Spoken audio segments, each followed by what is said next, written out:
Hello everyone and welcome back to my YouTube channel. I'm so happy to be recording again. एक तो रोज खुद पढ़ाई करके मॉक्स करके क्लास पढ़ा के बिल्कुल टाइम नहीं लगता और मेरे पेरेंट्स मुझे बोलते रहते हैं prioritize your own studying. So I am very happy that I am recording this video and I am able to interact with you guys again. तो आज हम लोग majorly out of context questions करेंगे, पर पैराजंबल के तीन चार questions रह गए थे लास्ट क्लास में, तो वो पूरे करेंगे. जिसने भी नहीं देखी पैराजंबल्स की वीडियो फर्स्ट वाली, पहले वो वीडियो देखो, फिर ये आउट ऑफ कॉन्टेक्स्ट वाली वीडियो देखो, वरना कोई फायदा नहीं है, कुछ भी समझ में नहीं आएगा. ठीक है. So try this question. Brightness. Hmm. Okay. Pause the screen, try this question. मैं दोबारा रिपीट कर रही हूँ, जिसने नहीं देखी पैराजंबल्स की वीडियो पिछले वाली, वो देखो. तभी ये वीडियो देखने की सेंस है. पैराजंबल से ही बेस बनता है आउट ऑफ कॉन्टेक्स्ट क्वेश्चंस का, उसके बिना you can't understand. Okay, pause the video, pause the screen and we'll discuss. मैं तो भूल गई मुझे क्या बोलना था. वाह. Okay, let's go over this together. As the plot progresses, Alex's passion turns into obsession, and she becomes particularly fixated on the clockwork consistency demands of The Best Rowers, a brilliant and sadly underrated indie movie from first time filmmaker Hadaway, The Novice. Initially presents as a sports drama. ये पढ़ते ही आपको लगना चाहिए कि ये हमारी introductory statement है. जैसे कि मैंने यहाँ पहले बताया था पिछली वाली वीडियो में कि किसी चीज को आप इंट्रोड्यूस कर रहे हो, right. A sadly underrated indie movie from first time, जो भी कुछ फिल्म मेकर, द नॉविस नाम भी लिखा है, यही लग रही है अभी तक opening statement. Furman, known for orphan horror franchise, gives an intense performance, but Hadaway's skill at ratcheting the tension to nightmare level stands out most as Alex's devotion turns surreal. Okay. A competitive college freshman named Alex Doll, played by Isabel Furman. Okay. Takes और अब एक और चीज यहाँ पे दिखनी चाहिए आपको, देखते ही स्ट्राइक होना चाहिए कि यहाँ पे इजाबेल फर्मन पूरा नाम लिखा है, यहाँ सिर्फ इसका सरनेम लिखा है. यहाँ एलेक्स डॉल पूरा नाम लिखा है, ऊपर यहाँ एलेक्स लिखा है, यहाँ भी एलेक्स लिखा है अपोस्ट्रोफी लगा के, they referring to him, but his first name is only written here. So four should come before one and three. That much I can tell from a basic reading. And two ideally should be our introductory statement. Now let's take a look at the answer. Yep. So two is our opening statement. I think काफी clear है ये बात, क्योंकि सारे इसमें movie की बात हो रही है किसी और मूवी की परफॉर्मेंस से रिलेटेड. और ये underrated indie movie, first time film maker Hadaway, the Novice. नाम भी बताया, नाम के पहले इतना लंबा चौड़ा इंट्रोडक्शन, जैसे मैंने फर्स्ट वीडियो में बताया था, esteemed guest for the night, reputed actor Amitabh Bachchan. तो ये पहले आएगा और फिर उसके आगे हम जो भी रेफर कर रहे हैं, like that. So two is a clear opening statement. फिर मैंने क्या बताया कि फोर पहले आएगा और वन और थ्री किसी ऑर्डर में बाद में आएंगे, राइट. अब यहाँ कोइंसिडेंटली सेम ऑर्डर में बाद में आ रहे हैं, बट सो टू के बाद फोर हैज टू कम. ठीक है. It has to follow. एक बार अगर हम देख भी लें यहाँ पे, comparative college freshman named Alex Doll, played by Isabelle Fuhrman. क्यों मैंने बताया, दोबारा रिपीट कर दूं कि एलेक्स डॉल पूरा नाम सिर्फ यहाँ पे है, बाकी दोनों सेंटेंसेस में एलेक्स है, और यहाँ पे इजाबेल फर्मन का भी पूरा नाम सिर्फ यहाँ पे, और यहाँ पे फर्मन लिखा है ना. तो फोर जो है थ्री के पहले आएगा for sure. Takes a rowing class and catches the itch, quickly rising to join her school's team. ठीक है. फिर ये आगे जो है इसकी स्टोरी बता रहे हैं, 2413 as the plot progresses. Okay. So two में इन्होंने इंट्रोड्यूस कर दिया कि बहुत ही कोई मूवी है ऐसी जो इनिशियली एक स्पोर्ट्स ड्रामा लगती है. फिर इन्होंने इसकी स्टोरी समझानी शुरू करी कि एक कंपेरेटिव कॉलेज फ्रेशमैन है जो रोइंग क्लासेस लेता है, और क्विकली जो है she rises to join school's team. And then as the plot progresses, right. So as the plot progresses है, तो टू के बाद एक तो एलेक्स वाले रीजन से भी वन नहीं आ सकता. एज द प्लॉट प्रोग्रेसेस है, तो इसके पहले एक बेसिक प्लॉट को आउटलाइन हमको देनी पड़ेगी, तो वो हमें जो है फोर में मिल रही है. एज द प्लॉट, फिर हम तो टू के बाद फोर, फोर के बाद one. As the plot progresses, Alexis passion turns into obsession and she becomes particularly fixated on the clockwork consistency demanded of the best rowers. For three, Furman, known for the often horror franchise, gives an intense performance, but Hadaway's skill at ratcheting the tension to nightmare level stand out most as Alex's devotion turns surreal. ठीक है. तो since ये one में as the plot progresses लिखा है, तो इसके पहले मुझे प्लॉट की एक बेसिक आउटलाइन चाहिए होगी, वो मुझे फोर में मिल रही है. कि एक कॉलेज फ्रेशमैन है जो ये किरदार ये निभा रहे हैं. ठीक है. तो ये रोइंग क्लासेस लेके अपनी स्कूल की टीम जो है क्विकली ज्वाइन कर लेती है. फिर जैसे जैसे प्लॉट आगे बढ़ता है वो फिक्सेट हो जाती है. So four and one, they form a mandatory pair. रही बात थ्री की प्लेसमेंट की, तो जैसे मैंने बताया टू ओपनिंग स्टेटमेंट है, फोर एंड वन का मैंडेटरी पेयर बन रहा है. Four has to come before three, right. So two के बाद फोर आएगा, फोर के बाद one, and then three is left. Three हमारा सबसे बाद में. It is nicely concluding the argument. कि ये एक इंटेंस परफॉर्मेंस इन्होंने दी, पर इनकी स्किल्स जो है कैसे कैसे राइज हुई, जो भी कुछ लिखा है, hope it is sufficiently clear. अब नेक्स्ट देखते हैं। इसकी थोड़ा बड़ा कर दूं। Pause the video, make sure you have an answer. Let's discuss. It is similar to my experience of nostalgia or sympathy for a dying child or homesickness. Introspection is considering how something appears or feels to you. One देखते ही मुझे लगता है कि one मेरी opening statement नहीं हो सकती, मुश्किल है कि वन होगी, क्योंकि इट लिखा है, it is similar. What is similar, what are we talking about, I don't know. Introspection is considering how something appears or feels to you. This feels like a generic opening statement. आगे देखते हैं third. However, this is not peculiar. Again, however, although despite ये सारे मैंने शब्द बताए थे आप लोगों को, however है तो मतलब किसी ना किसी तरीके का हमें कॉन्ट्रास्ट जो है वो दिखना चाहिए, ठीक है। तो वन मेरी ओपनिंग स्टेटमेंट नहीं हो सकती, थ्री नहीं हो सकती, टू लग रही है काफी हद तक अभी जेनेरिक भी है। और क्या बात मैं इतने से गेज कर पा रही हूँ कि यहाँ पे हाउएवर है तो किसी ना किसी टाइप का मुझे कॉन्ट्रास्ट दिखाना होगा, इसका मैंडेटरी पेयर उसी के साथ बनेगा जहां मुझे कुछ ना कुछ डिफरेंस दिखेगा, तभी हाउएवर वर्ड जो है वो फिट बैठेगा और कंटिन्यूटी बैठेगी इसकी। In my case, looking at feelings of romantic love yielded, among other things, what I think is a seldom remarked on physiological factor, namely a sort of ache in the lower throat and upper chest. Okay, तो इतना clear हो गया basic मुझे देख के। अगर मैं sequence देखूं, टू ही है ओपनिंग स्टेटमेंट, टू एक जेनेरिक इंट्रोस्पेक्शन डिफाइन कर रही है इसको, राइट, जो पूरी पैसेज में इंट्रोस्पेक्शन से रिलेटेड बात हो रही है। टू के बाद there saying four, introspection is considering how something appears or feels to you. In my case, looking at feelings of romantic love yielded, among other things, what I think is a seldom remarked on physiological factor, namely a sort of ache in lower throat and upper chest, ठीक है। To four के बाद there saying three, however this is not peculiar to romantic love in my experience। तो ये पूरा मतलब ये सारा ही गिव अवे आपको, ये जो सेंटेंसेस में ये जो वर्ड्स है बहुत अच्छे से हो रहा है कि टू एक जेनेरिक स्टेटमेंट है, ठीक है, टू ओपन करेगी, इंट्रोस्पेक्शन के बारे में बात हो रही है, फिर ऑथर कह रहा है मेरे केस में रोमांटिक लव की फीलिंग से मुझे मतलब ऐसे लोअर थ्रोट में पेन, ऐसी चीज जो है मुझे इन माय एक्सपीरियंस मुझे फील हुई। फिर ये क्या कह रहा है, however this is not peculiar to romantic love in my experience, ठीक है। हाँ है, तो यहाँ पे कॉन्ट्रास्ट भी हो गया कि ये यहाँ पे कह रहा है कि मुझे यहाँ पे दर्द होता है रोमांटिक लव, जो भी इन्होंने बोला कि फिजियोलॉजिकल फैक्टर, राइट, कि लोअर थ्रोट में और अपर चेस्ट में जो है मुझे दर्द होता है। Romantic love, however, this is not peculiar to romantic love in my experience. It is similar to my experience of nostalgia or sympathy. Okay, for a dying child or homesickness. तो अगर आप इसका पूरा मतलब समझो तो ये कह रहे हैं कि introspection generic statement, opening statement number two, उसके बाद देखो हाउएवर इट इज, उसके बाद थ्री नहीं आ सकता, उसके बाद वन नहीं आ सकता, कंटिन्यूटी नहीं बैठेगी। आप टू के बाद देखो, it is similar, what is similar, introspection is considering how something appears or feels to you. It is similar to my experience of nostalgia or sympathy. It does not make sense। Two के बाद ना one की sense बन रही है, ना ही to के बाद थ्री की सेंस बन रही है, टू के बाद फोर की ही सेंस बनेगी कि मेरे केस में मुझे ऐसा फील होता है। फिर ये कह रहा है कि ये जो मुझे फील होता है ये सिर्फ रोमांटिक लव तक लिमिटेड नहीं है, तो फोर के बाद जो है थ्री ही आएगा, ठीक है, क्योंकि ये जो दिस है, ये जो दिस है ये फोर में जो चीजें मेंशन है ये उसको रेफर कर रहा है, तो फोर के बाद थ्री ही आएगा।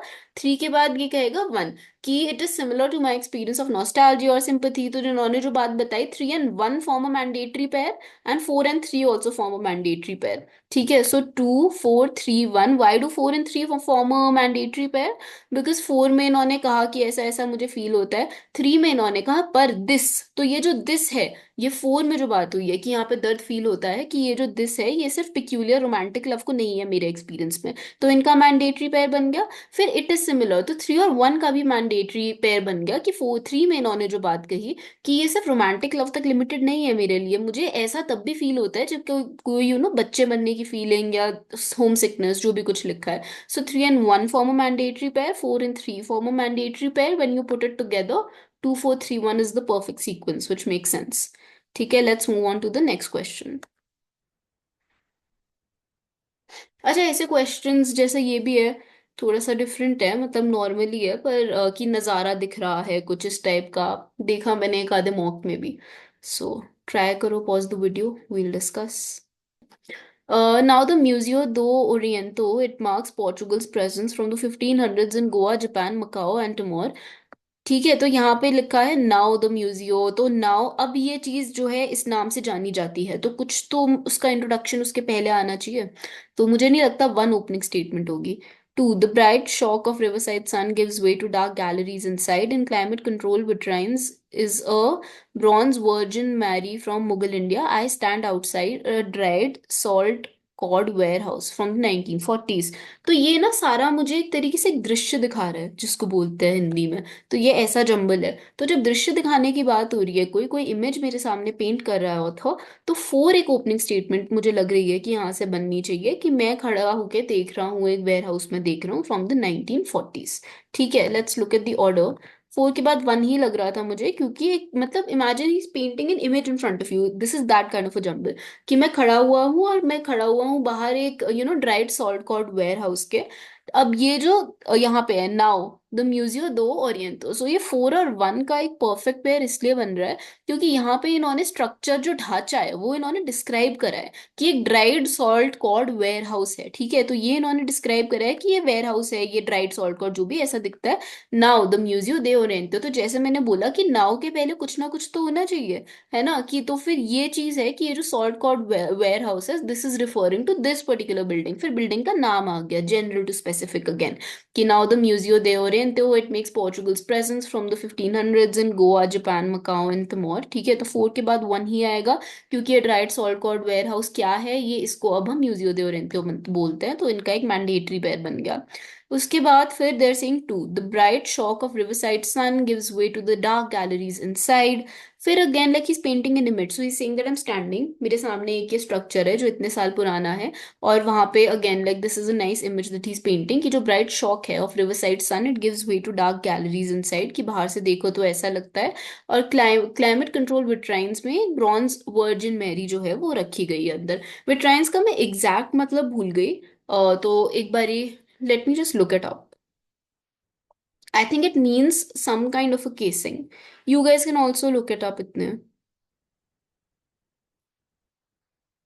हाँ, a glass display case, I just wanted to confirm. तो थ्री सबसे एंड में ही आएगा, ग्लास डिस्प्ले केस है तो वो बिल्डिंग के अंदर ही होगा प्रॉब्ली, या बिल्डिंग के जस्ट बाहर होगा। सो उसके पहले हम ये इमेज जो पेंट कर रहे हैं, वी वुड लाइक टू से कि एक ब्राइट शॉक ऑफ रिवरसाइड सन है, राइट, कि सन आ रहा है, उससे डार्क गैलरीज अंदर की तरफ जा रही हैं।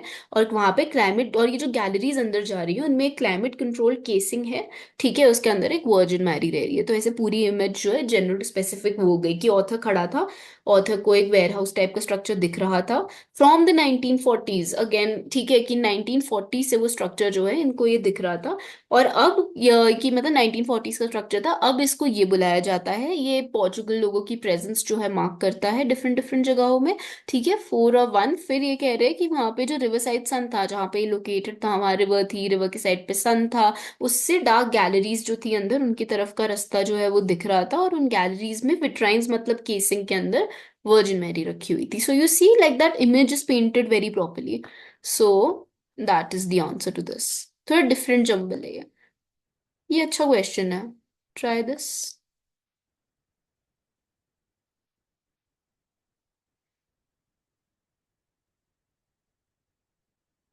So now let's take a look at this question. Pause the video, take some time, note it down. ठीक है, बिकॉज अब ये शुरुआती इसकी बिकॉज से हो रही है तो बहुत मुश्किल है कि ओपनिंग स्टेटमेंट होगा, नहीं होगा, मैं मेंटली इसका क्रॉस लगा चुकी हूँ। Because humming buds use so much energy with a heart rate from 450 to 1300 beats per minute, they must consume several times their body weight in nectar each day. Okay, hummingbirds are the second largest bird family in the new world with 320 species and are some of the smallest birds in the world। ये मैंने sentence three पढ़ दिया कि इस पे मेरी एकदम से क्योंकि नजर गई। Humming bird second largest bird family है, some of the smallest birds है, और बाकी सब में हमिंग बर्ड्स की बात हो रही है। तो हम प्रॉब्ली हमिंग बर्ड्स क्या है, कौन है, उनको इंट्रोड्यूस करेंगे पहले। Three looks like an introductory sentence from for now. और टू में भी जैसे देर है, हालांकि यहाँ बहुत ऑब्वियस है, आगे के लिए मैं बता रही हूँ देर है, what is their referring to, it can't be our opening sentence, cross लगाओ। Their heart rate falls to 35 to 50 beats per minute at night and body temperature approaches the surrounding temperature. In addition, again यहाँ पे in addition है तो कुछ ना कुछ इसके पहले आएगा, तो हमारी कोई कुछ मतलब कुछ ना कुछ आना चाहिए, तो ये हमारी ओपनिंग स्टेटमेंट नहीं हो सकती। In addition, hummingbirds conserve energy by falling into a comatose like state at night. Let's look at the answer. So the answer is 3142। Three बहुत एविडेंटली ओपनिंग स्टेटमेंट है, बाकी सब ये बिकॉज से स्टार्ट हो रहा है, इसमें देयर है, इसमें इन एडिशन है, ये वैसे भी नहीं हो सकता। और हमिंग बर्ड्स की अगर बात हो रही है तो हम पहले हमिंग बर्ड्स को इंट्रोड्यूस करेंगे, उसके बाद आएगा, ठीक है। So three is our opening statement, then this is saying 3142। ठीक है, 3142। तो थ्री में क्या बोला, hummingbird second largest family है, और आर ना some of the smallest, are the second largest bird family and some of the smallest birds in the world. Okay. Then they're saying because hummingbirds use so much energy with the heart rate from itna to itna, so in several times their body weight they have to consume in nectar. Okay.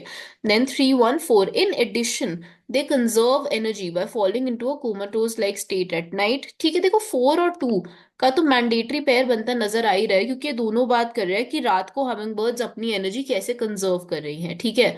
So in addition, hummingbirds conserve energy by falling into a comatose-like state at night. Their heart rate falls to इतना इतना इतना. So naturally पहले four आएगा फिर to आएगा, क्योंकि यहाँ पे इन्होंने बताया कि ये कोमा जैसी स्टेट में आ जाते हैं। और फिर दो में इन्होंने आगे ये चीज जो है डिटेल करी है, जनरल टू स्पेसिफिक फोर में इन्होंने इंट्रोड्यूस कर दी है चीज कि they conserve energy by falling into such a state, फिर उसके डिटेल्स बता दिए कि हार्ट रेट इतने पे गिर जाता है रात को, क्या क्या होता है। So four and two form a mandatory pair, three is our opening statement, since यहाँ पे इन एडिशन है so we need something before it, so one is that perfect thing कि यहाँ पे जैसे इन्होंने कंजर्व करने की एनर्जी बात करी, तो पहले इन्होंने हमें बता दिया कि हमिंग बर्ड्स इतनी एनर्जी यूज कर लेती है कि इनको बहुत खाना पड़ता है। फिर four, in addition to that, in addition to what, कि इनको इतना several types of the body weight खाना पड़ता है, जो यहाँ पे कर्सर देखो जो बात कही है। So 1 and 4 form a mandatory pair, 4 and 2 form a mandatory pair, 3 forms an opening statement. Between 1 and 4, since 4 में in addition लिखा है तो फिर 1 पहले आएगा 4 बाद में आएगा।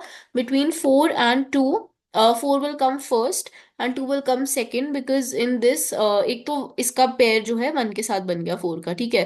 3 1 फिर 4 आएगा फिर 2 आएगा, इसलिए जनरल टू स्पेसिफिक यहाँ इन्होंने इंट्रोड्यूस कर दिया कि इन एडिशन। एक तो इसका बहुत स्ट्रॉन्ग लिंकेज इसीलिए बन रहा है कि वन के बाद यही आएगा, सो टू नेचुरली हमारी लास्ट स्टेटमेंट भी हो गई। पर यहाँ इन्होंने ये बात इंट्रोड्यूस कर दी कोमा लाइक स्टेट, उसके बाद इन्होंने इसमें एक्सपैंड कर दिया टू में अच्छे से। So that's the answer. Now we'll go into detail out of of कॉन्टेक्स्ट, और ऑड वन आउट बोल लो, आउट ऑफ कॉन्टेक्स्ट बोल लो, एक ही बात है, ठीक है। हम्म। सो कुछ साल पहले out of context questions introduced हुए थे, क्या 2022 में odd one out questions were actually left out, but then they unexpectedly made a comeback in 2023। ये बात मैंने फर्स्ट क्लास में भी बताई थी, मैं अब भी दोबारा बता रही हूँ कि इस बार एग्जाम में जाओगे तो बहुत ध्यान से देखना कि आपको पैरा जंबल पूछा जा रहा है या ऑड वन आउट क्वेश्चन पूछा जा रहा है।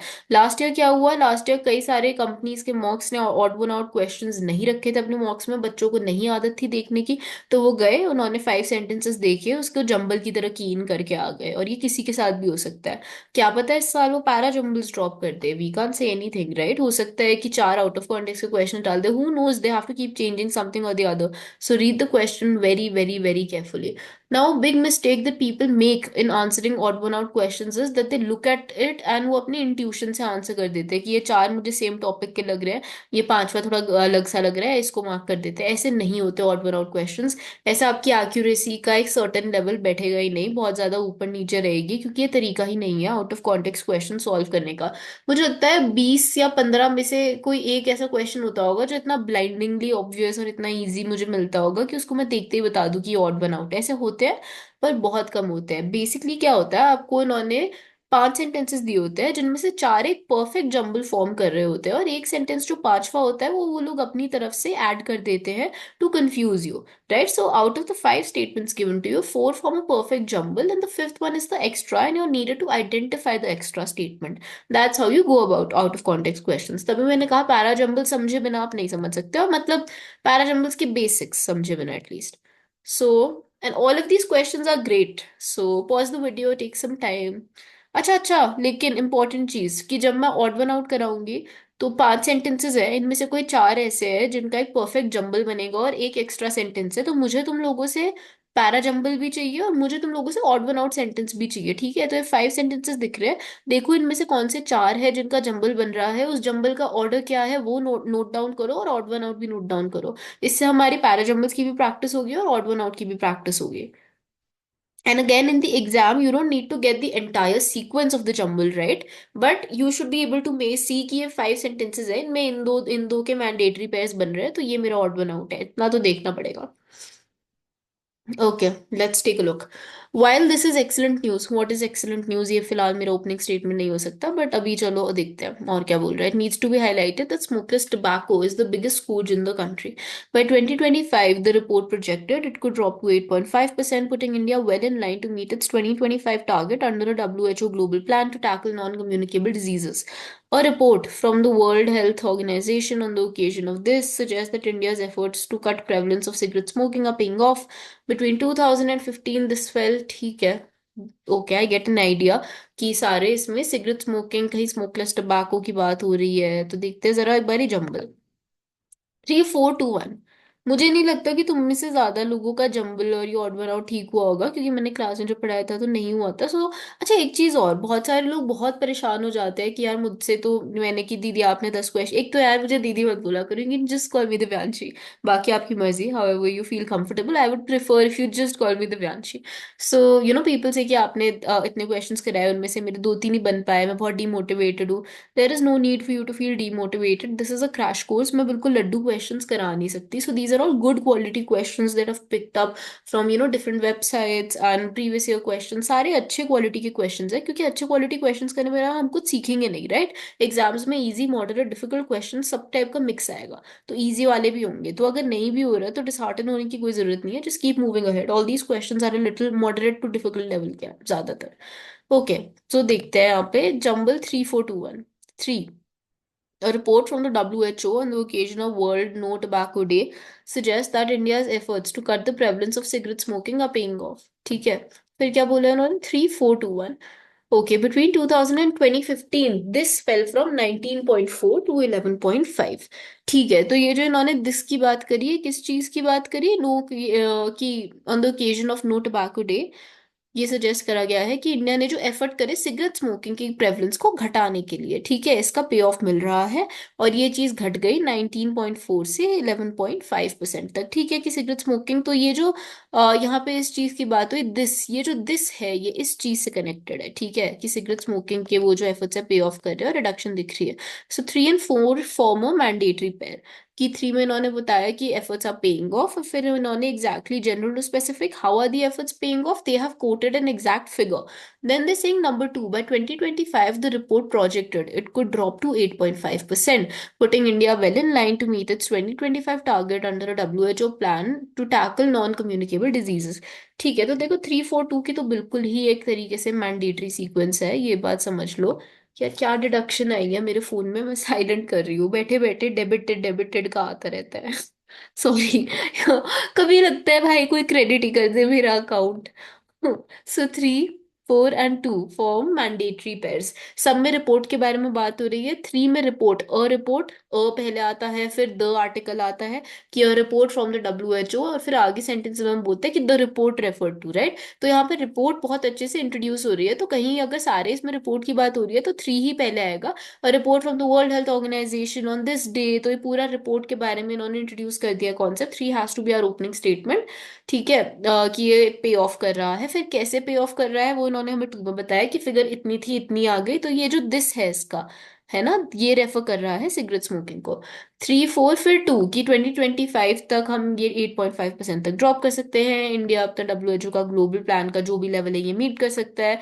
While this is excellent news, it needs to be highlighted that smokeless tobacco is the biggest scourge in the country. और 5 क्या कह रहा है? The WHO report notes that a cigarette usage has fallen in high income countries. Tobacco industry has targeted younger users to make up for the revenue shortfall. तो अगर मैं देखूँ कि देखो 3 4 2 का तो मैंडेटरी पेयर है ही, कि 1 आएगा या 5 आएगा. 5 बहुत ही आउट ऑफ लाइन है बाकी के कंपैरिजन में. 1 एक परफेक्ट फिट है यहाँ पे, क्योंकि जैसे इन्होंने बोला कि 2025 तक हम इतना घटा सकते हैं. तो while this is excellent news, what is excellent news, कि 2025 तक हम ये चीज इतनी घटा सकते हैं. वाइल ये एक्सीलेंट न्यूज है, तो ये this is referring to 2. it needs to be highlighted that smokeless tobacco is the biggest scourge in the country, right? So 3 4 2 1 5 is related to cigarette smoking, but पूरे बाकी के 4 sentences में कहीं high income income countries है या low income countries है, जैसे revenue shortfall, so this is related to cigarettes and smoking and tobacco industry. But ये रेवेन्यू शॉर्टफॉल मतलब कि कंपनीज जो बना रही हैं सब गुटखा तंबाकू, ये अपने रेवेन्यू का शॉर्टफॉल कैसे कवर कर रहे हैं, हाई इनकम कंट्रीज में क्या यूसेज पैटर्न है, लो इनकम कंट्रीज में क्या यूसेज पैटर्न है, इस सब पे इतनी चर्चा नहीं हुई है। चर्चा सीधी सीधी रिपोर्ट ने ये कहा है, रिपोर्ट ने ये बताया, उससे हम लोग चले। हमें मिल गया कि 3 हमारी ओपनिंग स्टेटमेंट है और report from world health organisation, तो ये रिपोर्ट की बात जो है ये इंट्रोड्यूस हो गई। तो रिपोर्ट से रिलेटेड कोई भी न्यूज़ कुछ भी है, सबसे पहले 3 ही आएगा। टू 4 में जो दिस था ये रेफर कर रहा था कि हमारे एफर्ट्स पे ऑफ कर रहे हैं, फिर जनरल टू स्पेसिफिक उसमें भी चला गया, दिस से भी कनेक्टर बन गया, efforts are paying off, then they give us an exact figure, right, general to specific, और ये दिस का भी लिंकेज बैठ गया। फिर 2 ही आएगा कि अभी तक हम क्योंकि रिपोर्ट की बात करें 2025 तक, अभी रिपोर्ट ने हमें ये बताया है 2025 तक ऐसा हो सकता है, क्रोनोलॉजिकल टाइम ऑर्डर जो मैंने बताया था कि प्रेजेंट से हम बता रहे हैं फ्यूचर में क्या हो सकता है। फिर while this is excellent news, ठीक है, व्हाट इज एक्सीलेंट न्यूज कि 2025 तक हम अपना टारगेट मीट कर पा रहे हैं, जो भी ये कह रहे हैं। 2 के बाद 1 ही आएगा कि ये एक्सीलेंट न्यूज, ये जो दिस है अगेन 1 का, दिस इज रेफरिंग टू ये जो प्रोजेक्ट कराया इन्होंने कि इतना हम ड्रॉप कर सकते हैं। 5 is related to tobacco and smoking, but we haven't spoken about high income and low income countries, nor have we spoken about कि इन लोगों को क्या नुकसान हो रहा है या अपना रेवेन्यू का शॉर्टफॉल कैसे पूरा कर सकते हैं, ये सब हमने बात नहीं करी। This is good to start a separate paragraph, but it won't fit into this paragraph.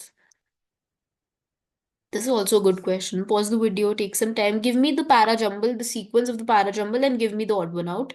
And if you like my work, give me a thumbs up and give me a comment, guys. क्या बनाते हैं वो, बिल्कुल ही ऐसे लड़कियां cute सी बनने के लिए इंस्टाग्राम पे ऐसे बनाती हैं, ऐसे बना, ये ओ दिस यस, ऐसे करते हैं। तो give me a comment guys, subscribe, like, share.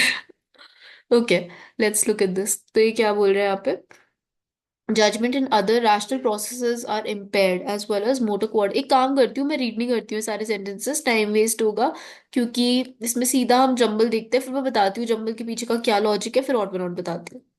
So the jumble is 5142. Okay, and the odd one out is 3, and this is a little tricky question, सारे ही अल्कोहल से बहुत क्लोजली रिलेटेड है, तो एक बार ही देखते हैं। 5, when blood alcohol reaches 0.1%, a person is considered intoxicated. 1, judgment and other rational processes are impaired as well as motor coordination, speech and vision. 5 and 1 form a mandatory pair for sure, क्योंकि ये कह रहे हैं कि जब blood alcohol level इतने पे आ जाता है तो हम समझते हैं इंसान नशे में है।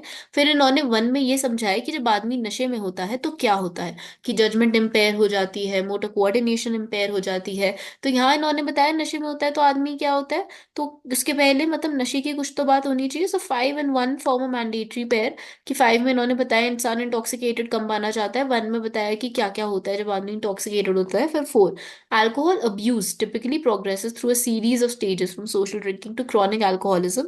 Danger signals that indicate the probable onset of drinking problems in okay.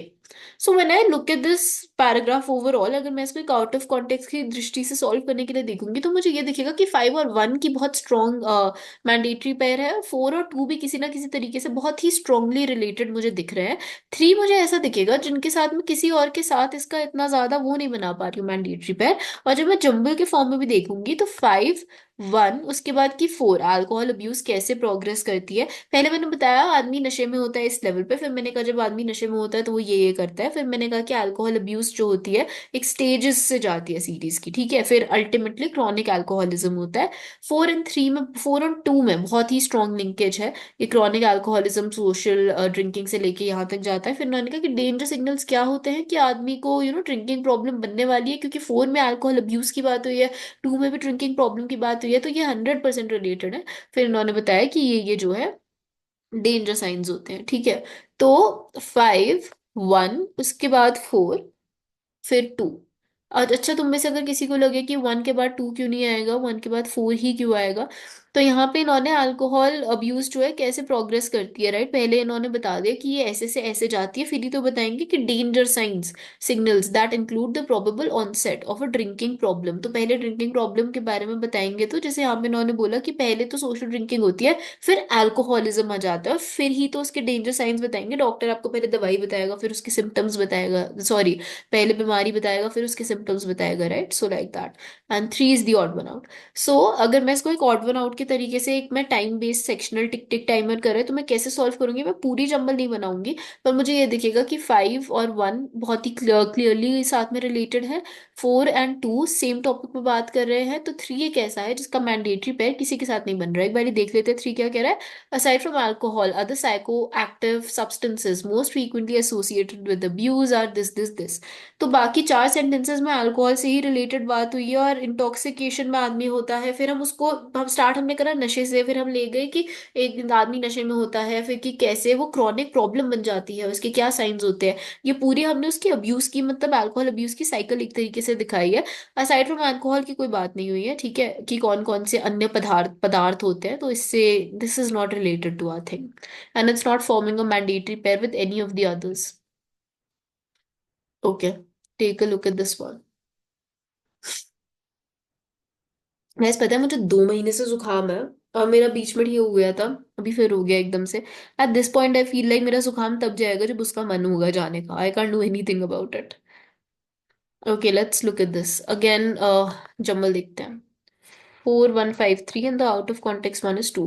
ठीक है। 4 on October 26th 1863 12 eminently respectable gentlemen met in a gaslit room at the Freemasons Tavern in Great Queen Street London। इतने सारे words एक तो बड़े बड़े, ठीक है। 4 फिर 1 कह रहे हैं दे represented clubs now long forgotten. तो ये दे कौन है? ये 12 एमिनेंटली रिस्पेक्टेबल जेंटलमैन। ये दे किसको रेफर कर रहा है? ये इनको रेफर कर रहा है। सो 4 एंड 1 का मुझे एक मैंडेटरी पेयर बनता नजर आ रहा है। 4 हमारी ओपनिंग स्टेटमेंट वैसे भी इसलिए होनी चाहिए क्योंकि यहाँ पे 12 एमिनेंटली रिस्पेक्टेबल जेंटलमैन एग्जैक्टली कहाँ मिले, बहुत ज्यादा इन्होंने इसमें बता रखा है। जैसे मैंने कहा, our most esteemed guest guest Amitabh Bachchan, तो वैसे ही अगर ये 12 जो जेंटलमैन है, या इन्होंने इनको इंट्रोड्यूस करा कि 12 एमिनेंट रिस्पेक्टेबल जेंटलमैन थे जो इस जगह पे मिले फलानी उसमें, ठीक है। So 4 will be our opening statement, then we'll have 1। ये दे रिप्रेजेंट कर रहा है 12 एमिनेंट रिस्पेक्टेबल जेंटलमैन को। फिर 5 drawn from the upper middle classes of the capital, they had set themselves a historic task to create England's first national football association and to draw up a common code of rules for the game. फिर 3 the 150th, हाँ फिर 3 the 150th anniversary of that meeting will be। तो कुल मिला के अगर मैं देखूं, अगर मैं इसे सिर्फ एक आउट ऑफ कॉन्टेक्स्ट के पॉइंट ऑफ व्यू से देखूं एग्जाम में, तो मुझे ये दिखेगा कि 1 3 4 और 5 12 जेंटलमैन और उनकी कोई मीटिंग थी उसके बारे में बात कर रहे हैं। अभी मैं जंबल के बारे में भी डिटेल में बता रही हूँ क्योंकि डिटेल में समझना जरूरी है, अच्छा है आगे पैरा जंबल्स में काम आएगा। तो पहले अगर मैं जंबल की बात करूँ तो 5 4 3 और 1 मुझे किसी ना किसी तरीके से रिलेटेड दिख रहे हैं। उसमें मुझे ये दिख गया कि 4 एक बहुत जेनेरिक ओपनिंग स्टेटमेंट है, और 4 में ये मीटिंग की बात इन्होंने शुरू करी कि ये जो है 12 लोग इस तारीख को इस जगह पे मिले, ठीक है। फिर इन्होंने 12 लोग वो कौन थे उनके बारे में थोड़ा बताया कि वो क्लब्स को रिप्रेजेंट करते थे। फिर इन्होंने कहा drawn from the upper middle class of the capital, इन्होंने खुद को एक टास्क सेट करा था कि इंग्लैंड की फर्स्ट नेशनल फुटबॉल एसोसिएशन बनाएंगे, एक कॉमन कोड ऑफ रूल्स बनाने के लिए जो भी कुछ। फिर 3 में इन्होंने कहा कि इसकी आज एक वो हुई मीटिंग विल बी कि इसकी 150th एनिवर्सरी जो है इस मीटिंग की, it will be commemorating this autumn, ठीक है। सो दो फाइनल जंबल इज 4 1 5 3। अगर किसी को ये लग रहा है कि 4 के बाद 1 क्यों, 4 के बाद 5 क्यों नहीं, तो 4 में जैसे 12 एमिनेटली रिस्पेक्टेबल जेंटलमैन है ना, अगर हम 5 डाल दें drawn from the upper middle class of the capital, they had set themselves a historic task, तो फिर क्या प्रॉब्लम आएगी पता है? 4 के बाद मैं 5 तो डाल दूंगी, पर 5 और 3 का भी तो एक मैंडेटरी पेयर है। कि यहाँ पे ये कह रहे हैं इन्होंने खुद को एक हिस्टोरिक टास्क जो है सेट करा था कि इंग्लैंड की सबसे पहली नेशनल फुटबॉल एसोसिएशन बनाई थी इन्होंने, और इन्हें कॉमन कोड ऑफ रूल्स बनाना था।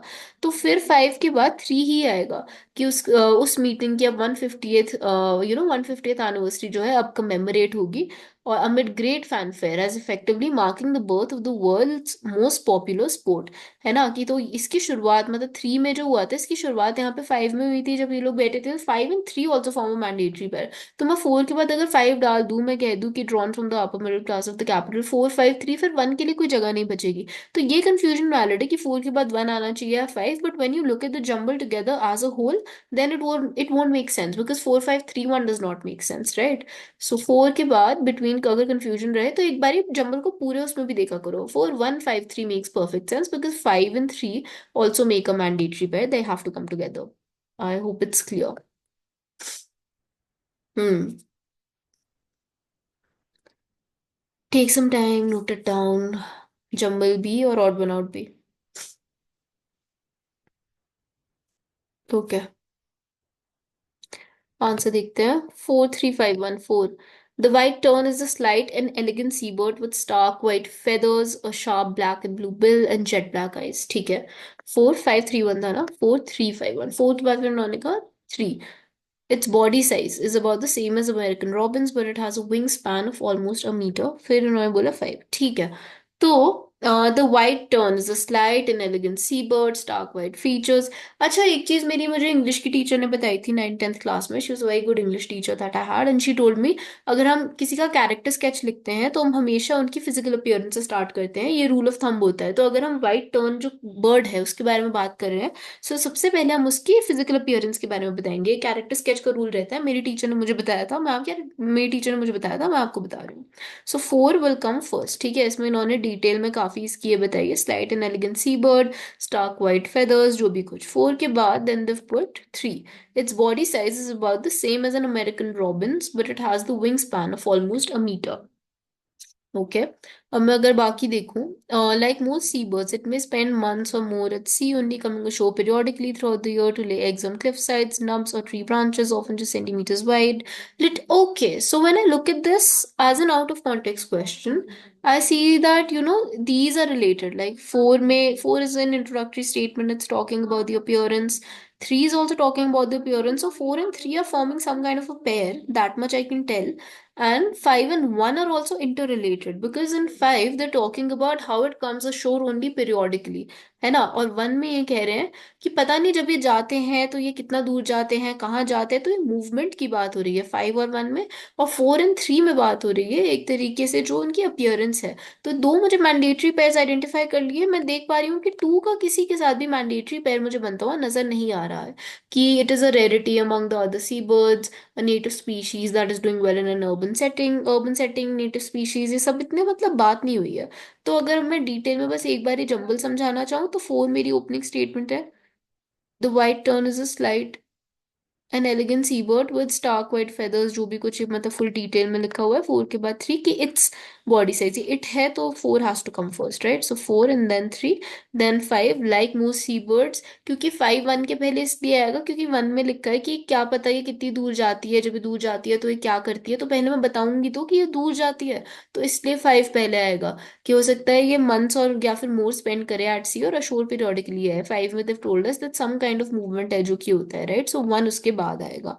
Then only we can say कि ये कितनी दूर जाती हैं, क्या है क्या पता नहीं, but we have to tell the reader कि एक मूवमेंट होता है पहले, right. So that will be through 5।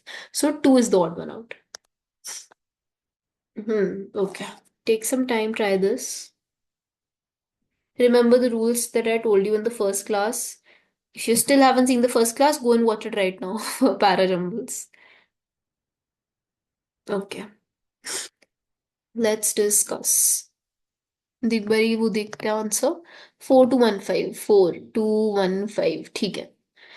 तो देखो ये देखते ही एसी, ठीक है, एसी एसी। तो एसी से रिलेटेड कुछ बात दिख रही है, पर एसी की फुल फॉर्म मुझे इलेक्ट्रिक एयर कंडीशनिंग सिस्टम्स, मैंने क्या बताया था, हमेशा पहले फुल फॉर्म आएगी और फिर शॉर्ट फॉर्म आएगी। So 4 will definitely come first, there is no two ways about it. 4 has to be my opening statement. Electric air conditioning systems used widely in hot summers first appeared in large numbers before the First World War in the US, which had pioneered the installation of urban electricity networks from 1880s and led the way in popularizing appliances such as refrigerators, washing machines, radios. Okay. Then they're saying number two, in 1920s, AC was marketed aggressively. So 4 में इन्होंने क्या बताया कि electric conditioning systems जो थे बहुत widely use होते थे। सबसे पहले कब आए ये, सबसे पहले लार्ज नंबर्स में फर्स्ट वर्ल्ड वॉर के बाद दिखे, कि पहले दिखे before the first world war in US. तो यहाँ okay, from the 1880s। And it okay okay, तो एक टाइम की क्रोनोलॉजी भी चल रही है। जो देखो मैं तुमको जो चीजें बताई थी वही रिपीट होती है, जनरल टू स्पेसिफिक, टाइम की chronology, full form, short form, और ये दिस, डिस्पाइट, हाउएवर, ये सारे वर्ड्स जो मैंने 4 5 रूल्स बताए थे फर्स्ट क्लास में, you can see that they keep repeating themselves. It's just about how much you practice. So 4 is our opening statement because full form दे रखी है। उसके अलावा इन्होंने बताया सबसे पहली बारी एसीज कब आए थे ज्यादा उसमें, फिर इन्होंने बताया कि 1880 से ये जो है दिखने लगे थे, और जो भी कुछ और इन्होंने बताया, डिटेल में नहीं जा रही मैं अभी। फिर 4 के बाद 2, in the 1920s ACs were marketed aggressively as were electric lighting in motor cars. manufacturers anxious to sell to schools. Okay, so 2 and 1 form a mandatory pair, जैसे आप लिखा भी हुआ है आंसर में। क्यों? क्योंकि 2 में अग्रेसिव मार्केटिंग की बात हुई है। तो अग्रेसिव मार्केटिंग का कुछ तो मैं एग्जांपल दूंगी। तो मैन्युफैक्चरर्स जो कि एंग्शियस थे, इन्होंने बहुत furiously battle and marketing aggressively, these are very very similar words. So 2 and 1 form a mandatory pair against New York state regulators who argued that fresh air from open windows would be better for pupils' health than air conditioned air। ठीक है। और 5 में क्या कह रहे हैं? Sales of AC units like other consumer electric goods sold again in the US in the boom that followed the Second World War. ठीक है। सो पहले उन्होंने बताया कि 4 में कि एसी जो है कब आए थे? फर्स्ट वर्ल्ड वॉर के पहले, और फिर इनकी इंस्टॉलेशन होने लगी 1880 से। And they led the way in popularising बाकी के अप्लायंसेस के लिए। तो 1880s की बात हुई। फिर मैंने थोड़ा आगे बढ़ाई बात कि 1920s में, मतलब मैंने 4 में बताया कि एसीज आ गए थे और फर्स्ट वर्ल्ड वॉर के पहले आए थे, और 1880s ऑनवर्ड्स इन्होंने और चीजें पॉपुलराइज करी। फिर मैंने 2 में बताया कि 1920 में क्या होने लगा, एसीज को हम बहुत अग्रेसिवली मार्केट करने लगे, और इलेक्ट्रिक लाइटनिंग और मोटर कार्स को भी अग्रेसिवली मार्केट करने लगे। फिर मैंने 1 में अग्रेसिव मार्केटिंग वाली बात को एक्सपैंड करा, जैसे फ्यूरियस बैटल की बात हुई है। फिर इन्होंने क्या बताया कि sales of ACs like other consumer electric goods, ये यूएस में फिर बढ़े बूम में after the Second World War. तो इन्होंने एक पूरी पिक्चर पेंट करी कि फर्स्ट वर्ल्ड वॉर के पहले ACs came into existence somewhere around 1880s. They started being popularized and they also paved the way for refrigerators and other such appliances। ठीक है। 1880 like pre world war, 1880s, 1920s aggressively marketed. फिर aggressively marketed और 2 और 1 का एक तरीके से वो बन गया वहां पे अग्रेसिव मार्केटिंग कीवर्ड, और बैटल फ्यूरियसली की वजह से मैंडेटरी पे। फिर मैं बात को एक और टाइम के क्रोनोलॉजी में मैंने कंक्लूड कर दिया कि सेकेंड वर्ल्ड वॉर के बाद एक जो है बूम देखा गया है इनकी सेल्स में। ठीक है, सोर करते हुए दिखी गई इनकी सेल्स वगैरह। 3 में क्या लिखा था? It is a common fallacy that soaring fossil fuel used in the last quarter of century is largely about first world consumer tech. यार देखो, ये तो बहुत ही ये थोड़ा ऑब्वियस है कि 3 जो है ज्यादा, मतलब इतना ऑब्वियस नहीं है, पढ़ के समझ में आ जाना चाहिए पर एक बारी ढंग से अगर रीड करो तो। क्योंकि soaring fossil fuel last quarter century को ही फॉसिल फ्यूल इस सब की इतनी बात नहीं हुई है। सो ये कुछ ये मतलब रिलेटेड नहीं है हमारे पास से। सो जब मैं इसको एक आउट ऑफ कॉन्टेक्स्ट के नजरिए से देखूंगी तो मुझे दिखेगा कि 4 मेरी ओपनिंग स्टेटमेंट होगी। ठीक है। 1 and 2 का मुझे एक बहुत स्ट्रॉन्ग पेयर दिखेगा। फिर अगर मैं देखूंगी कि 5 और 3 में से क्या मेरे पैराग्राफ में बेटर फिट कर रहा है, तो मुझे दिखेगा कि जैसे मैन्युफैक्चरर्स जो बेचने के लिए एंशियस थे, जैसे 1 में लिखा हुआ है ना कि सेल्स बढ़ाने के लिए एक तरीके की एंग्जाइटी थी। 4 में भी ये मतलब सॉर्ट ऑफ सेल से रिलेटेड बात हो रही है कि 1880s ऑनवर्ड्स ये थोड़े पॉपुलर होने लगे, और फिर और अप्लायंसेस के लिए भी इन्होंने रास्ता दिखाया। फिर इन्होंने एंशियस टू सेल, तो सेल से रिलेटेड बात ज्यादा हो रही है। तो 1 के बाद वैसे भी मतलब 5 is making a mandatory pair, because in 1 we are talking about sales that they were anxious to sell, and 5 में again we are talking about sales. 3 is very off topic, so 3 would be the odd one out. Try this. Guys, by the way, I'm going on a 3 to 4 days break because I am burnt out. मुझसे नहीं हो रही है पढ़ाई, मैं बहुत थक चुकी हूँ इतना काम कर करके। सो मुझे फील हो रहा था भाई, I really need a break, I need a 3 to 4 days break. तो तुम में से किसी को अगर लग रहा है तो ले लो 2-3 दिन का break. That is what I would recommend, and I'm very excited. I'm gonna meet my friends. I'm literally leaving tomorrow 6. I have to catch a train, so I have to wake up at 4। आज मैं पता है क्या करा? मैं उठी late, उसके बाद मैंने मॉक लिखा थके हुए दिमाग से। कोई फायदा नहीं है ऐसे मॉक लिखने का, बेकार ही है वो, पर मुझे था कि मैंने लिखा, चलो एटलीस्ट आई रोटेड। मॉक लिखा, फिर मैं थोड़ा सा काम करके आई, फिर now I am recording this. I haven't even packed my bag.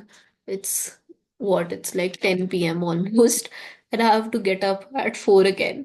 But no complaints. मुझे था यार वीडियो तो रिकॉर्ड करूंगी मैं जाने के पहले, ऑलरेडी टाइम हो गया। Okay, let's look at this. An even more pernicious claim. सबसे पहले तो ये है कि 1 मेरी ओपनिंग स्टेटमेंट नहीं होगी। Cynicism about facts is symptomatic. क्योंकि क्यों नहीं होगी? क्योंकि an even more pernicious claim, जो भी पर्निशियस का मतलब होता है, अगर ये even more something, even more pernicious claim है तो कोई और भी क्लेम होगा उसके पहले, तो 1 तो नहीं होगी मेरी opening statement. Cynicism about facts is symptomatic not only of a cognitive crisis but of a wider moral malaise। We've heard it said that facts are unimportant, that only public opinion matters। Both these strange claims have alarmingly practical consequences। Again यहाँ पे जैसे है कि both these strange claims, यहाँ पे है and even more pernicious claim, तो ये सब मुझे interrelated लग रहा है कि कोई 2 claims हैं जो दोनों ही थोड़े अजीब हैं, जो भी कुछ है। जैसे यहाँ पे both these strange claims लिखा है, This implies that political action or public policy must be guided not by facts but by the opinions of the people. Okay, let's take a look. 3514. 3514. Okay. So, 3, we've heard it said that facts are unimportant, that only public opinion matters. This implies that political action or public policy must be guided not by facts but by the opinions of people. हाँ सही बात है, 3 और 5 का mandatory pair बन रहा है। 3 में ये कह रहे हैं कि फैक्ट्स अनइम्पॉर्टेंट है, सिर्फ पब्लिक ओपिनियन मैटर करता है, ऐसा लोग कहते हैं, ऐसा मतलब लोग कहते हैं। इसकी इम्प्लीकेशन क्या है कि पब्लिक पॉलिसी फैक्ट से नहीं बल्कि लोगों के ओपिनियन से गाइड होनी चाहिए। तो 3 और 5 का बहुत ब्लाइंडिंगली ऑब्वियस मैंडेटरी पेयर है। फिर हमने बोला 1 कि इससे भी ज्यादा and even more pernicious claim is also made that there are no facts in the world, only biased interpretations and subjective opinions. Okay. 351 and then 4, both these strange claims। ठीक है, तो 1 में इन्होंने even more pernicious claim करके खुद ही claim बता दिया यहाँ पे क्या है, तो ये दूसरा claim की बात भी मेरी यहाँ पे पूरी हो गई। 3 और 5 का एक मैंडेटरी पेयर बना। 3 और 5 ही पहले आएंगे, फिर ये 1 आएगा या 4 आएगा, क्योंकि 1 में एन इवन मोर है और 4 में बोथ है, दोनों एंड इवन मोर, मतलब इसके पहले भी कुछ होना चाहिए। तो 1 and 4 have to only come after 3 and 5, so 3 and 5 are forming a mandatory pair। Then when we come to 1 and even more pernicious claim and then the claim is given to us, it's written here, then 4 can come, ki both these strange claims, because now we have introduced claim number 1, claim number 2, and we are saying both। अगर हम 2 की बात करें, cynicism about facts is symptomatic not only of a cognitive crisis but of a wider moral malaise। So this won't fit in। 3 and 5 are forming a mandatory pair and 1 and 4 are forming a mandatory pair। 2 क्यों नहीं fit करेगा, ये fact number 2 क्यों नहीं हो सकता, क्योंकि जिस सेंटेंस में सेकंड फैक्ट की बात हुई है and even more pernicious claim है ना, यहाँ पे इन्होंने क्लेम ऑलरेडी यहाँ पे दे दिया है, तो कोई जगह नहीं है वो तीसरे तीसरे क्लेम की आने की, 2 ही क्लेम्स की बात हो रही है। सो 3514। Okay, now look at this.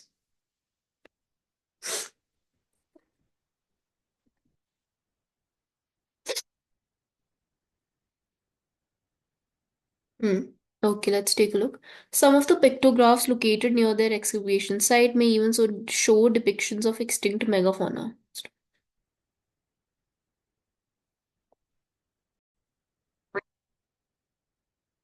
Okay, now let's look at this question. Pause the screen, take some time, note it down. Jumble bee or odd one out bee goes for all the questions। ठीक है, अब देखते हैं जरा इसका क्या answer इन्होंने बताया। 3425। In the Colombian Amazon forest, tucked in towering tabletops known as tepuis, thousands of pictographs can be found in large-scale murals. Okay, 3 के बाद they've said 4. The paintings are located in Guaviare, a southeastern region of Colombia, where the Amazon rainforest meets the plains of Colombia and Venezuela। ठीक है, तो यहाँ पे क्या कह रहे हैं कि कोलंबियन अमेज़न रेन फॉरेस्ट है, वहां पे टावरिंग टेबल टॉप माउंटेन्स कोई हैं जिनमें thousands of pictographs can be found in large scale murals. The paintings are located in, ठीक है, तो यहाँ पे इन्होंने हमें बहुत ही ब्रॉड लोकेशन दी। कोलंबियन अमेज़न रेन फॉरेस्ट में टावरिंग टेबल टॉप माउंटेन्स हैं, लाइक कि एक बहुत बड़ा जंगल है, उसमें एक माउंट, उसमें बहुत सारे माउंटेन्स हैं, राइट, माउंटेन्स लिखा है जिसका ये नाम है। उन माउंटेन्स में हजारों पिक्टोग्राफ्स जो है मिले जा सकते हैं। फिर ये the paintings are located in Guaviare, a south eastern region of Colombia, where Amazon rainforest meets the plains of Colombia and Venezuela। Then they've gone into the exact thing। जैसे यहाँ इन्होंने हमें बस बताया कि जंगल में पहाड़ है, यहाँ बहुत सारे ऐसे पहाड़ हैं जहाँ पे ऐसे पिक्टोग्राफ्स मिलते हैं। फिर ये द पेंटिंग्स, ये पिक्टोग्राफ्स की जो इन्होंने बात करी, एग्जैक्टली कहाँ मिलती है, गुआवरी में, जो कि साउथ ईस्टर्न रीजन में आता है कोलंबिया का। और फिर Amazon रेन फॉरेस्ट की उससे भी इन्होंने हमें एक एग्जैक्ट लोकेशन दे दी कि अमेजोन रेन फॉरेस्ट में जहाँ कोलंबिया और वेनेजुएला के प्लेन्स मिलते हैं। So general to specific 3 will come first and then 4 will come. Speaking of 2, अच्छा 2 ही है इसके बाद, 3425। 2 locations there have confirm rock paintings in this area. फिर अगेन ये इसमें चले गए इन्होंने, फिर हमें पहले ब्रॉड में बताया कि जंगल में कोई पहाड़ है वहां पे, फिर इन्होंने 4 में थोड़ा एग्जैक्ट करा कि पहाड़ जहाँ पे ये जो है प्लेन्स मिलते हैं कोलंबिया वेनेजुएला के जंगल के अंदर, ये वाली एग्जैक्ट एरिया। फिर इन्होंने बताया 2 लोकेशन पे आ गए फिर ये बिल्कुल, कि 2 लोकेशन ऐसी हैं जिनमें कंफर्म रॉक पेंटिंग्स है, उन 2 लोकेशंस के नाम लिख दिए, together they comprise. So 2 and 5 form a 100% mandatory pair because अगर together they comprise लिखा है तो together what, like किस चीज के साथ आएगा ये? The biggest collection of rock paintings in America and they have extraordinary archaeological and cultural value. 3, 4, 2, 5. Okay, so 3 and 4 form a mandatory pair because they have everything to do with location. ठीक है. 2 will join this mandatory pair का sequencing because 2 is also concerned with location. 3 will come first because 3 is giving us a broad picture of the location. 4 जैसे 3 में बोला जंगल, 4 में बोला जंगल में exactly ये जगह, 2 में बोला कि जंगल में ये जगह में भी दो लोकेशन है जहाँ पे कंफर्म है बिल्कुल कि यहीं पे पेंटिंग्स हैं। ठीक है। फिर अगर मैं देखूँ 5 में टुगेदर दे कंप्राइज लिखा है, राइट? तो ये टुगेदर दे कंप्राइज का अगर मुझे पेयर बनाना होगा तो ये टू लोकेशंस के साथ ही, क्योंकि टुगेदर है तो दो एक चीजें होनी चाहिए एटलीस्ट साथ में। 2 and 5 का भी मैंडेटरी पेयर हो गया। क्या 2 के बाद 1 आ सकता है? Some of the pictographs located near there excavation site में even show depictions of extinct megafauna. See, it's not about वो पिक्टोग्राफ्स क्या डिपिक्ट कर रहे हैं, क्यों अगर मैं सारे बाकी के चार उनमें देखूं सेंटेंसेस में तो लोकेशन की बात हुई है, एंड में इन्होंने बता दिया कि इन दो लोकेशन में मिला के बहुत ही ज्यादा आर्कियोलॉजिकल कल्चरल वैल्यू है। मतलब कुल मिला के कंसर्न था कि पेंटिंग्स बहुत सारी हैं और एग्जैक्टली मतलब लोकेशन से लेना देना था। पेंटिंग्स क्या दिखा रही हैं जिसकी बात वन में हुई है, this is fit to start separate paragraph on the same topic but it's not fitting well with the बाकी के 4 सेंटेंसेस। ठीक है। और 2 मतलब 5 को अगर मुझे पेयर करना होगा तो वो 2 के साथ ही आएगा, तो या तो 5 और 2 दोनों ना है। ठीक है, तो ऐसे सीन है इसका। 3 and 4 form a mandatory pair, 2 and 5 form a mandatory pair. Why do 2 and 5 form a mandatory pair? 5 में लिखा है टुगेदर दे कंप्राइज और 2 में एग्जैक्टली दो लोकेशंस की बात हुई है।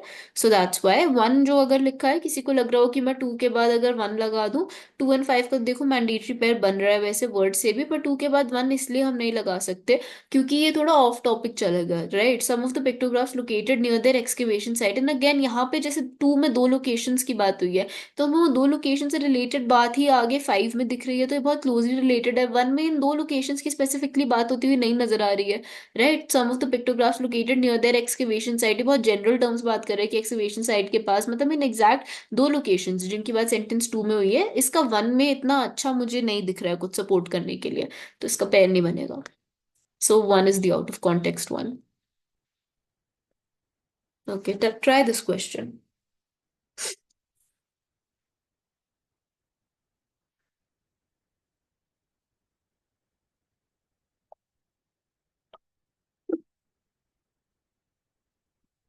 Okay.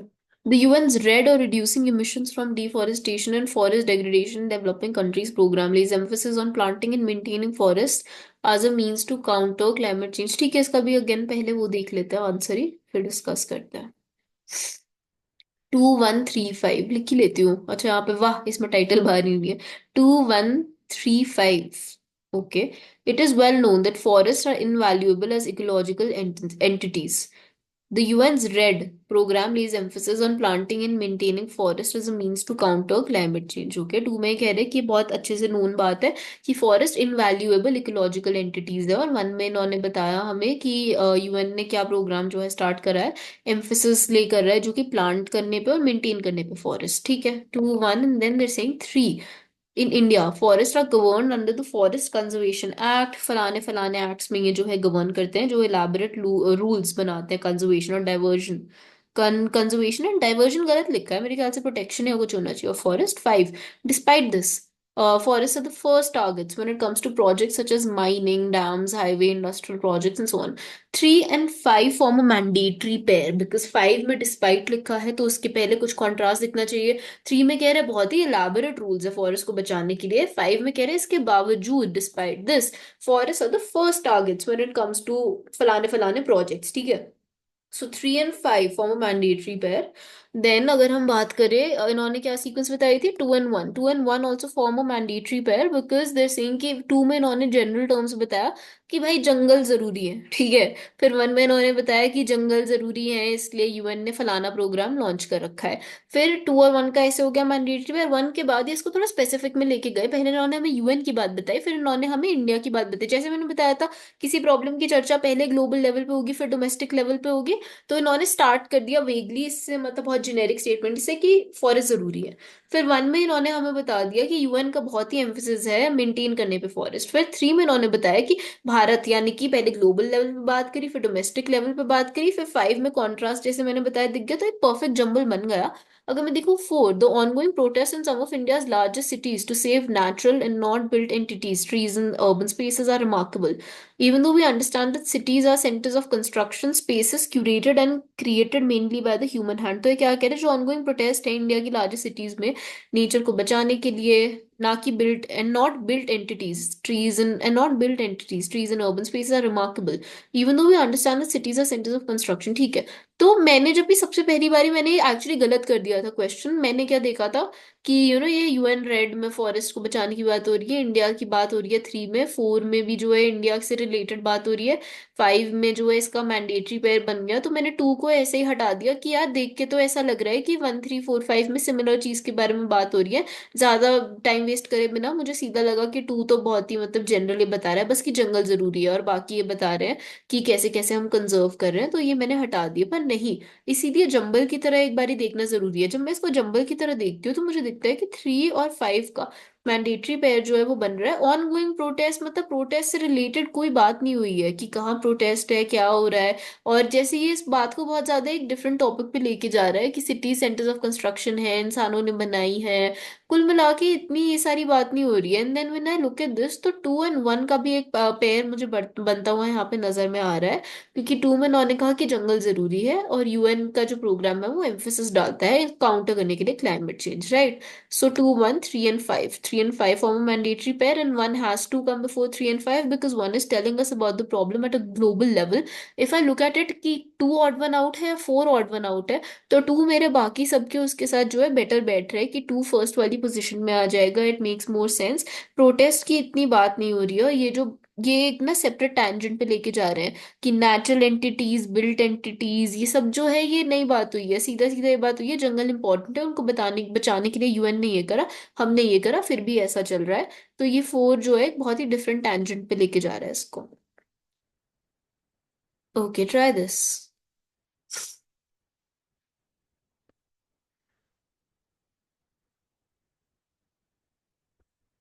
Let's discuss. 2 1 3 5. 2. We are made to believe that in the age of social media, facts have become fungible.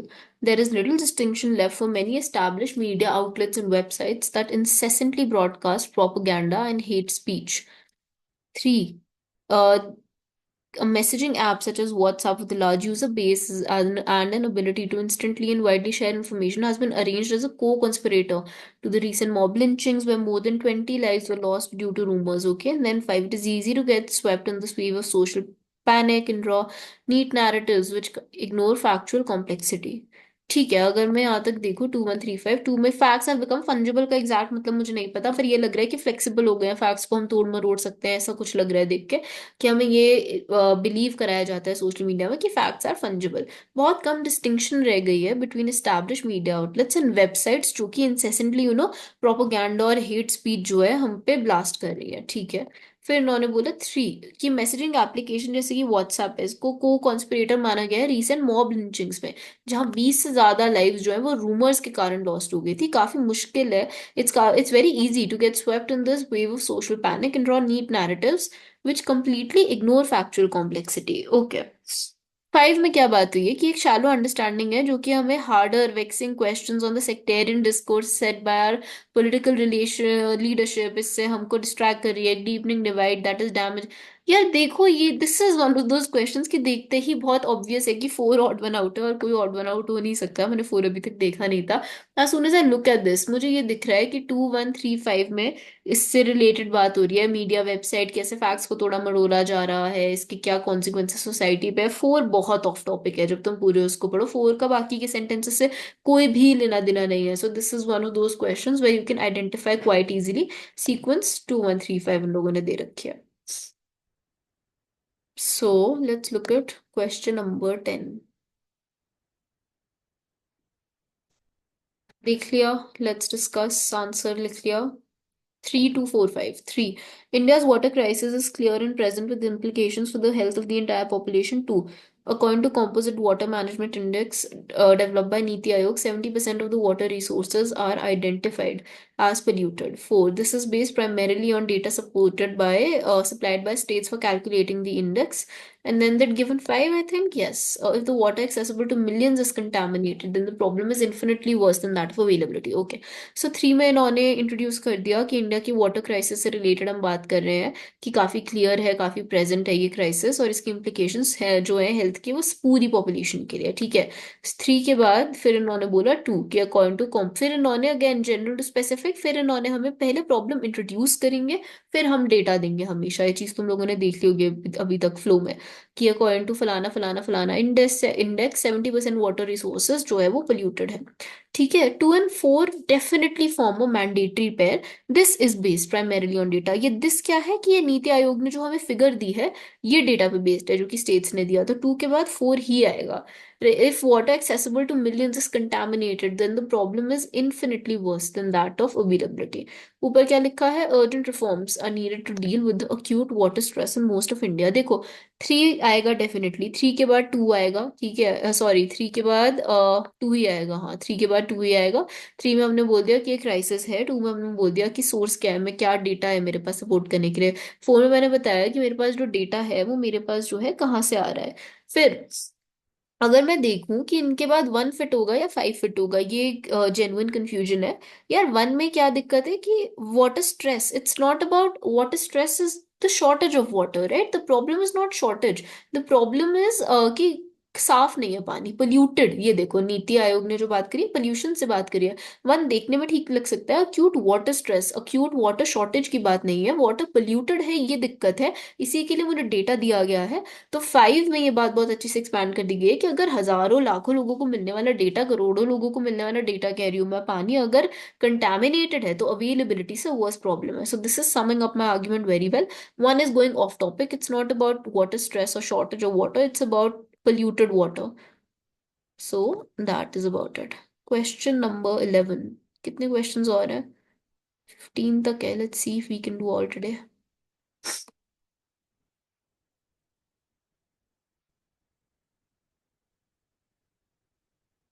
Hmm. Let's look at this. In English, there is no systematic rule for the naming of numbers. Again, let's just look at the jumble first. Option number 3. इसका answer ही है, इसका jumble नहीं है, ये वो है, PYQ है। एक बार ही देखते हैं। In English, there is no systematic rule for the naming of numbers. After 10, we have 11 and 12, and then the teens 13, 14, 15. Even more confusingly, some English words invert the numbers that they refer to. The word 14 puts the word 4 first, even though it appears last. Okay, it can take children a while to learn all this and understand 14 is different from 40. For multiples of 10, English speakers switch to a different pattern.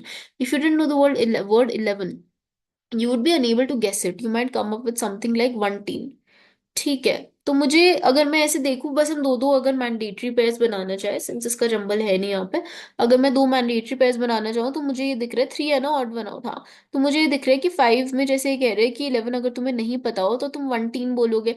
तो 1 और 5 मुझे काफी हद तक related लग रहा है कि दोनों ही बता रहे हैं कि कोई सिस्टमैटिक तरीका नहीं है। जैसे 1 में लिखा है, 5 में इन्होंने कहा किसी को 11 ना पता हो तो वो उसको 1 टीन बताएगा, ठीक है। देन देव सेड, फिर मुझे 4 और 2 का एक पेयर बनता हुआ नजर आ रहा है। 4 में इन्होंने बताया कि मल्टीपल्स ऑफ 10 के लिए हमने एक अलग पैटर्न स्विच कर लिया।